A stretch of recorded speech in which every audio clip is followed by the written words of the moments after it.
Hi everyone, my name is Alicia. If you're new here, welcome. If not, welcome back, and thank you for supporting me. So today we're going to be taking a look at another devotional. So this one, we're going to talk about what has God assigned to us. What has He entrusted to us?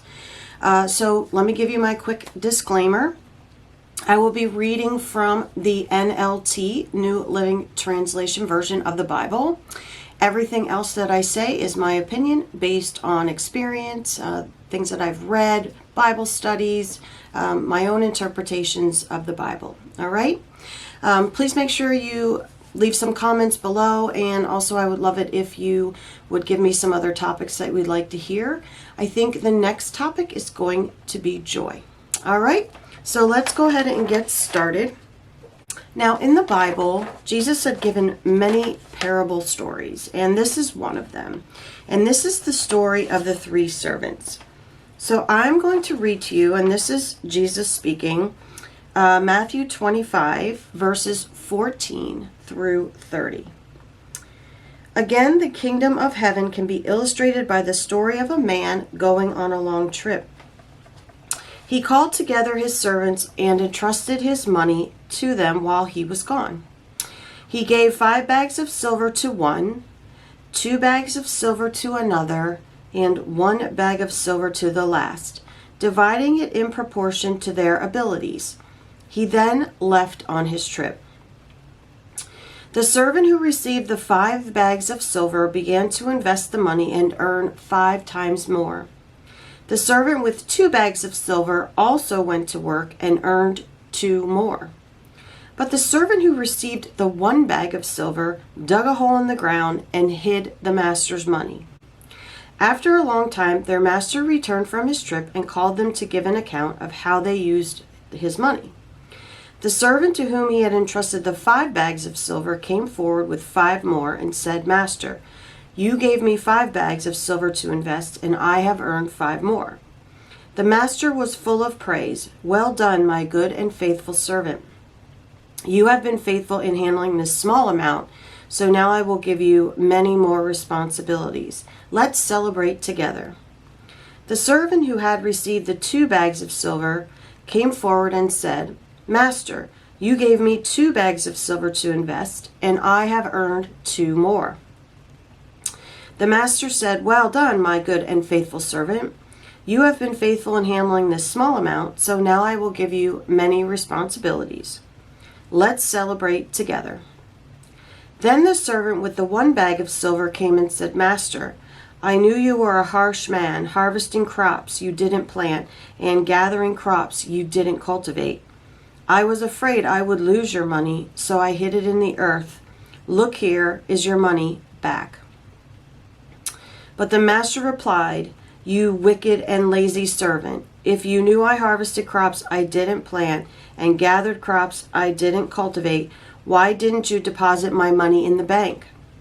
At least I could have gotten some interest on it." Then he ordered, "Take the money from this servant and give it to the one with the 10 bags of silver. To those who use well what they are given, even more will be given, and they will have an abundance. But from those who do nothing, even what little they have will be taken away. Now throw this useless servant into outer darkness, where there will be weeping and gnashing of teeth." All right, so I always love this story. I think it's a really interesting one. And Jesus has a lot of parables, and they're really good to read.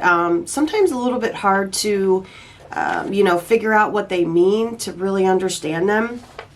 But there's a lot of different tools that you can use, the internet, Bible, learning Bibles, Bible study Bibles, different types of concordances and stuff like that you could just use to look things up, that can help you discern what it means. And nobody's perfect, right? So everybody's kind of just giving you their interpretation of it, but you can take it for what it's worth.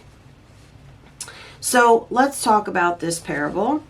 So just as the master trusted his servants with silver, so does God trust us with what we have been given in this life on earth. Sometimes we are trusted with big tasks, and sometimes they are small. but all are equally important. Each of us has a part to play in this life for the glory of God. Some of us are behind the scenes, and some of us are in the spotlight, but all of us are important. When I look back at some of my own assignments, most of them are usually behind the scenes.